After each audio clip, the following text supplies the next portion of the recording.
제가 2주 전 월요일에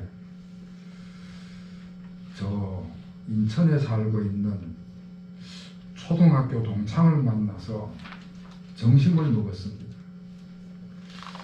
인덕원에서 점심을 먹었는데 그 친구가 인천에서 인덕원까지 전철을 타고 왔어요. 전철을 타고 오는 동안에 노약자석에 앉아서 왔다는 거예요. 그걸 자랑 삼아서 저한테 이야기를 하는 겁니다. 그 친구가 머리가 호옇다 보니까 자기가 노약자석에 앉았는데도 누구도 자기한테 눈치 주는 사람이 없더라면서 자랑 삼아 이야기를 하는 거예요. 아직 노약자석에 앉으면 안 되는 나이인데, 그래서 그건 잘못된 것인데, 제가 그 이야기를 들으면서 벌써 내 나이가 그 나이가 되었나, 뭐 그런 생각을 했습니다. 오늘 본문 말씀의 주인공인 야곱이 어느 날 애굽왕 바로를 만나게 됐습니다. 그랬더니 그 애굽왕 바로가 대뜸 야곱에게 나이를 물어보는 거예요. 그랬더니 야곱이 대답을 하는데, 내 나그네 길의 세월이 130이니이다. 그러니까 야곱 자신의 나이가 130세라는 거예요. 130세라는 거예요. 그러면서 한마디 더 하는데, 내가 험악한 세월을 보낸 나이다. 그런 이야기를 합니다. 여러분, 성경에 나오는 인물들 가운데 야곱처럼 파란만장한 인생을 산 사람들이 별로 없어요. 야곱은 아주 험악한 세월을 보낸 사람이에요. 누가 야곱에게 특별히 괴롭혀서가 아니고요, 자기 스스로 자초해서 그런 험악한 인생을 살았습니다.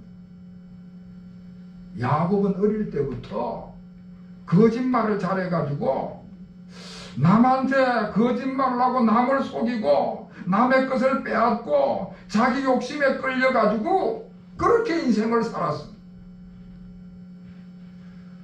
그러다 보니까 집안에서도 미움을 받게 되고 쫓겨다니게 되고 도망을 다니는 그런 험악한 인생을 살았지. 그런 야곱이 중년이 되면서 하나님을 만나게 되면서 본격적으로 하나님과 동행하면서 그의 삶이 변하기 시작을 하는 거예요. 하나님을 만나면서 하나님과 동행하면서 하나님께서 그 이름을 이스라엘이라고 그 이름을 바꿔주면서 그때부터 그 인생을 살아갈 때에 아주 성숙한 신앙인으로 변화가 되는 것입니다. 아주 지혜로운 거인으로 성장을 해가는 것입니다. 결국에는 믿음의 조상의 반열에까지 우뚝 서게 되는 그런 믿음의 발자취를 남긴 사람이 된 것이지. 그러다가 이제 야곱이 세상을 떠날 시간이 됐습니다. 147세에 세상을 떠나게 되는데, 147세가 돼서 세상을 떠날 때가 되었을 때에 내가 마지막으로 해야 될 일이 뭘까? 내가 세상을 떠날 날을 앞두고 내가 이 땅에서 마지막으로 해야 될 일이 뭘까?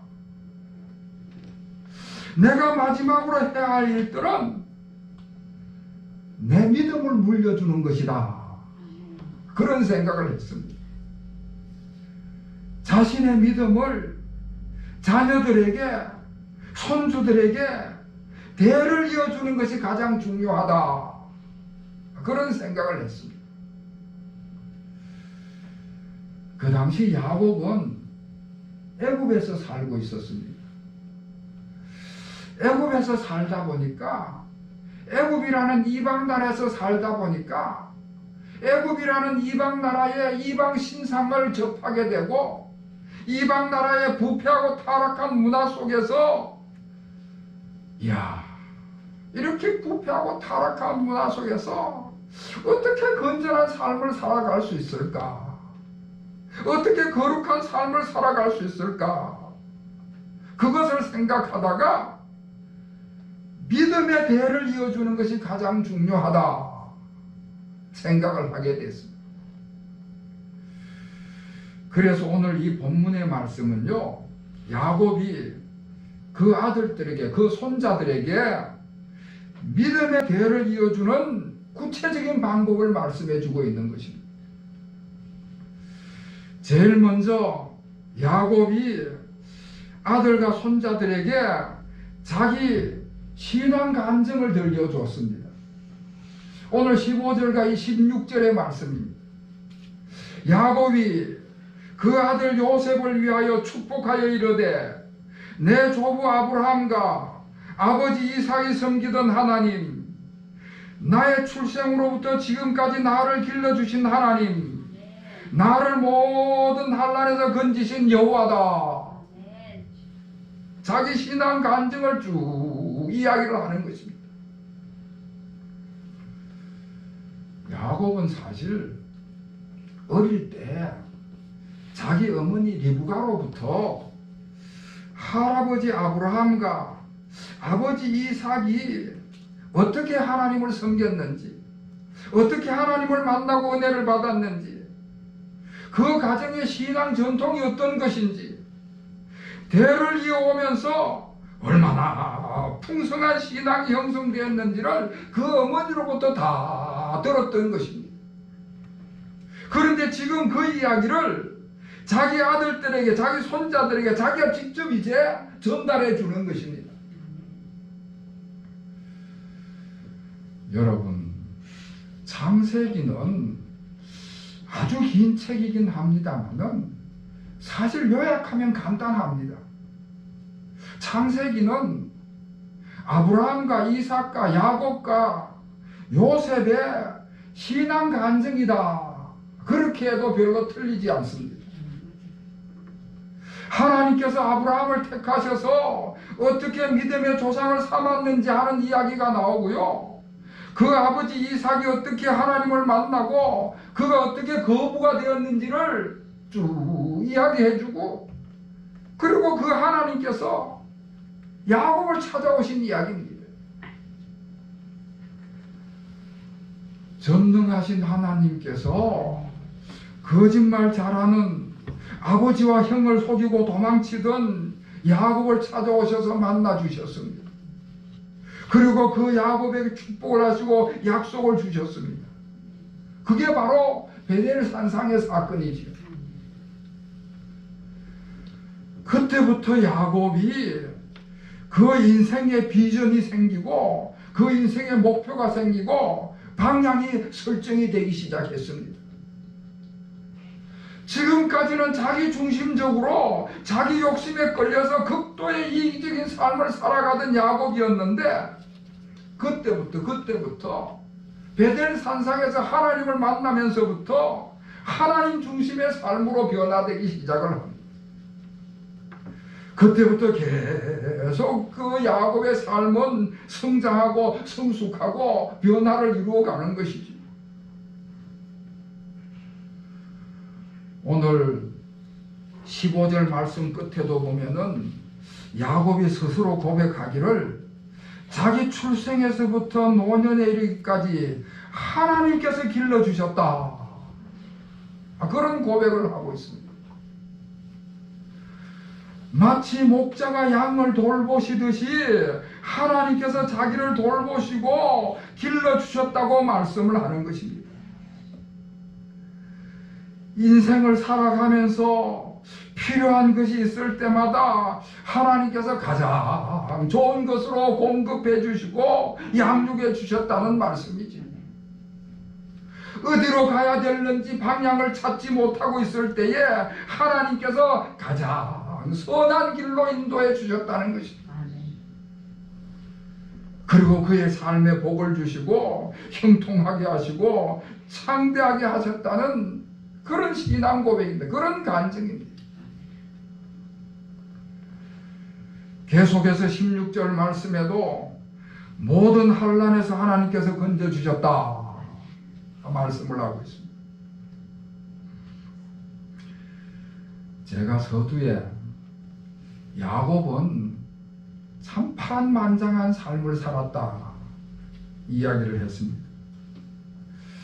야곱은요 여러 번 죽음의 위기를 겪은 사람입니다. 그런데 그럴 때마다 하나님께서 구원해 주셨습니다.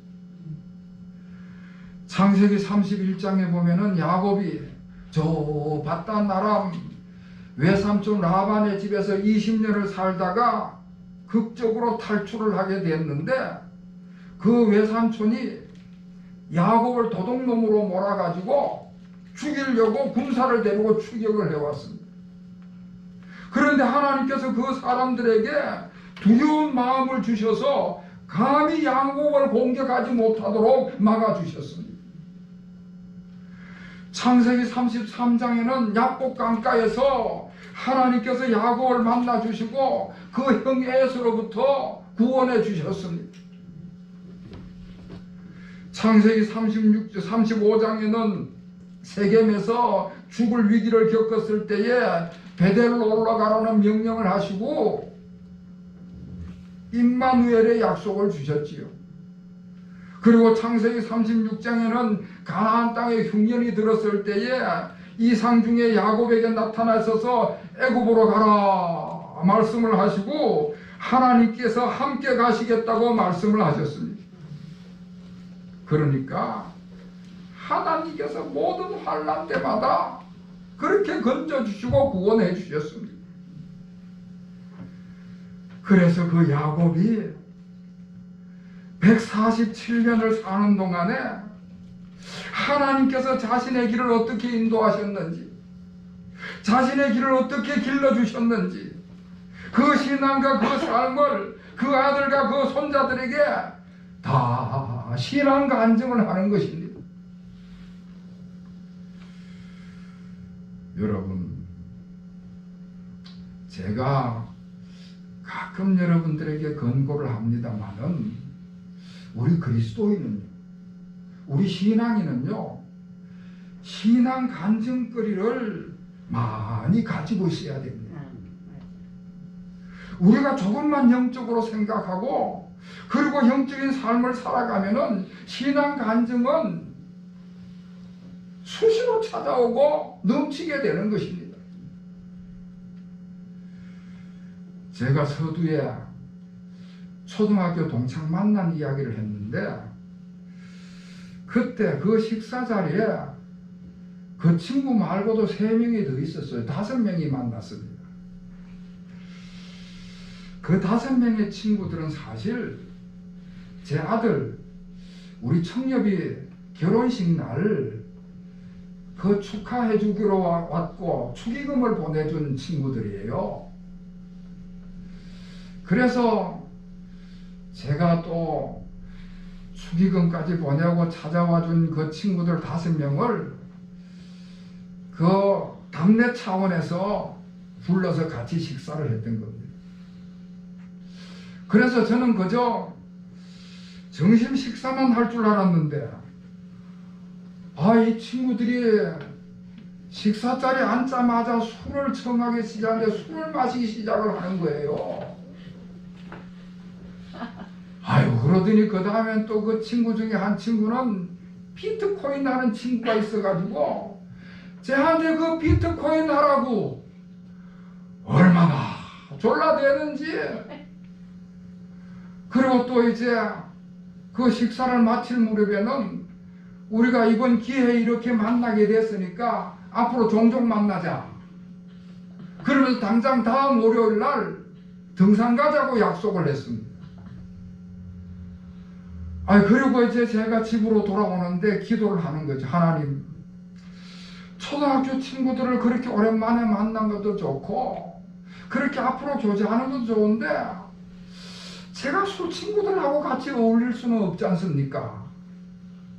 그리고 당장 다음 주 월요일 날 등산 가자고 약속을 했는데 안 갈 수도 없고, 하나님 피할 길을 열어주시옵소서 기도를 했는데, 그 주 토요일부터 주일까지 비가 오기 시작하고 월요일 오전까지 비가 와 등산이 취소가 되어버렸습니다. 얼마나 감사하든지. 여러분, 우리가 이런 신앙 간증을 많이 가지고 있다가 전도할 때도 사용하는 거예요. 자녀들에게, 손주들에게 수시로 신앙 간증을 들려주는 것입니다. 아멘. 다른 사람들에게 아무리 논리적으로 복음을 제시하고 말을 아주 잘해도 그걸로 되는 것이 아닙니다. 내 신앙 간증이 있어야 되는 것입니다. 내가 예수를 믿고 어떻게 삶이 변했는지, 내가 어떻게 풍성한 은혜를 받고 삶을 살게 됐는지, 그런 이야기를 쭉 해야 되는 것입니다. 그렇게 살아있는 이야기를 하게 될 때에 그 이야기를 통해서 자녀들이나 손주들의 그 세계관과 가치관이 만들어지게 되는 것입니다. 할렐루야. 아멘. 자, 그리고 계속해서 야곱이 손자들에게 축복 기도를 해주었습니다. 여러분, 16절 말씀, 16절 우리 다 같이 읽겠습니다. 시작. 나를 모든 하나님께서 건지신 여호와의 사자께서 이 아이들에게 복을 주시오며 이들로 내 이름과 내 조상 아브라함과 이삭의 이름으로 창하게 하시오며 이들이 세상에서 번식되게 하시기를 원하나이다. 아멘. 이 아이들에게 복을 주시오며 아멘. 이 아이들이 세상에서 번식되게 하시기를 원하나이다. 아멘. 축복 기도를 한 것입니다. 오늘 제가 15절부터 말씀을 읽었습니다마는 그 앞에 48장 1절 말씀에 보면은 이런 이야기가 나옵니다. 요셉이 자기 아버지 야곱이 병들었던 이야기를 들었어요. 자기 아버지 야곱이 병들은 이야기를 들었을 때에, 이제 우리 아버지가 세상 떠날 때가 됐구나, 그런 생각을 가지고는 제일 먼저 뭔 일부터 시작을 했는가 하면은 자기 아들들을 데리고 아버지한테 축복 기도 받으러 가는 것부터 시작을 했습니다. 우리 아버지가 세상을 떠나게 됐는데 마지막으로 우리 아버지의 축복 기도를 우리 아들들한테 받게 해야 되겠다, 그런 열심을 가졌습니다. 지금 아버지가 돌아가실 때가 됐는데 내가 아버지한테 받아야 될 게 뭘까? 아버지가 지금 돌아가시게 됐는데 내가 우리 아버지한테 요구해야 될 것이 뭘까? 아버지한테 받아야 될 것은 우리 아이들이 축복 기도를 받는 것이고 믿음의 유산을 이어받는 것이다. 아멘. 여러분, 보통 일반적으로 세상 사람들은 아버지가 돌아가시게 됐다 그러면 뭐부터 생각할 것 같습니까? 아버지 통장이 어디 있지? 통장이 얼마나 남았을까? 혹시 내가 모르는 땅 문서나 집 문서는 없나? 그것부터 찾을지도 모르지요. 보통 사람들은요, 유산 그러면은 재산으로 이어지는 것만 유산으로 생각을 합니다. 그런데 요셉은 아버지가 세상을 떠나게 됐을 때에 아버지의 믿음의 유산을 생각한 것입니다. 아버지로부터 축복 기도를 받고 아버지의 신앙 유산을 이어받아야 되겠다, 그런 생각을 가지게 된 것입니다. 야곱도 이제 세상을 떠나게 됐는데 자녀들에게, 손자들에게 축복 기도해주고 싶은 열망이 생겼습니다. 아들 요셉이 그렇게 자기 손자들을 데리고 왔을 때에 오늘 2절 말씀에 보면은 기력이 쇠하여 침상에 누워 있었는데 힘을 내서 일어나 앉아서 축복 기도했다.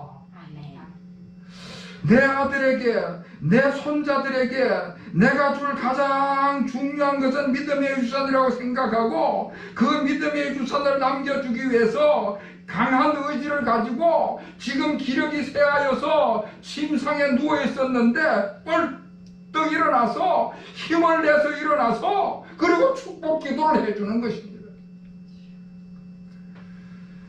야곱은 그렇게 일생을 살아오면서 하나님과 함께 동행함으로 자기 인생이 가능했다는 것을 스스로 잘 알고 있었습니다. 하나님이 나와 함께 계시지 않았다면 나는 벌써 이 세상에서 없어져 버렸을 것이다. 그런 생각을 스스로 가지고 있었습니다. 자기 인생에 있어서 하나님의 도움이 너무나 필요했다는 것을 체험적으로 알고 있었습니다. 그래서 우리 아들들에게 손자들에게 이 믿음의 유산을 내가 그걸 가장 소중하게 여기고 있는데 그걸 넘겨줘야 되겠다. 그렇게 생각을 가진 것이지. 여러분, 세상에서 좋은 기술을 가진 사람을 명장이다, 명인이다, 장인이다 그렇게 부릅니다. 세상에서 좋은 기술을 가지고 있는 명장이나 명인 같은 사람들은요, 자기가 가진 그 기술의 비법을 남에게는 잘 안 알려줍니다. 자기가 가지고 있는 그 기술의 비법을 아들에게 알려주는 것입니다. 우리 아이들이 인생을 살아갈 때 가장 필요한 것이 뭘까? 그것을 생각하고 가장 필요한 것을 자녀들에게 물려주는 것이지. 자기 인생을 살아가면서 가장 중요하다고 생각하는 것, 우리 아들들에게 가장 중요하다고 생각되는 것들을 유산으로 물려주는 것입니다. 야곱도 그렇고 요셉도 그렇고 다 자녀들의 인생에 가장 중요한 것, 가장 필요한 것, 가장 필요한 믿음의 유산을 남겨주게 되고 하나님께서 그들을 도우셔서 성공적인 인생을 살아가도록 그들의 뒷받침을 축복 기도를 하는 것입니다. 사랑하는 성도 여러분, 우리가 인생을 지탱해 오면서 우리 인생을 풍성하게 한 것이 뭔가? 우리가 하나님과 함께 동행하면서 우리 인생이 지탱이 되고 우리 인생이 풍성해진 줄로 믿습니다. 마찬가지로 우리 자녀들과 손주들의 그 인생도 우리 하나님께서 그들의 인생에 풍성한 은혜를 베푸시기를 주님의 이름으로 축원합니다. 아멘. 우리 자녀들에게 우리의 신앙에 우리의 영적인 체험을 많이 간증하시도록 여러분 스스로가 많은 신앙의 간증들을 만들어 가시기를 주의 이름으로 부탁드립니다. 아멘. 그래서 우리의 자녀들과 우리의 손주들도 믿음 안에서 하나님의 축복을 받게 되시기를 축원합니다. 아멘. 이와 같은 은혜가 우리 모든 교우들 위해 또한 우리 모든 교우들의 가정 위에 풍성히 임하시기를 주님의 이름으로 축원합니다. 아멘. 기도하겠습니다. 하나님 아버지, 우리가 인생을 살아오면서 가장 중요하고 꼭 필요한 것이 하나님과 동행하는 것이었는데 이 믿음의 유산이 자녀들에게 손주들에게 잘 이어질 수 있도록 은혜를 허락하여 주시옵소서. 우리 자녀들의 인생 속에 하나님께서 개입하시고 동행하셔서 크신 은혜를 베풀어 주시옵소서. 그래서 그들의 인생이 이 세상에서 생육하고 번성하고 형통하고 번창하고 거룩한 백성으로 이 세상 속에서 강한 영향력을 나타내는 삶이 되게 하여 주시옵소서. 예수 그리스도의 이름으로 간절히 기도하옵나이다. 아멘.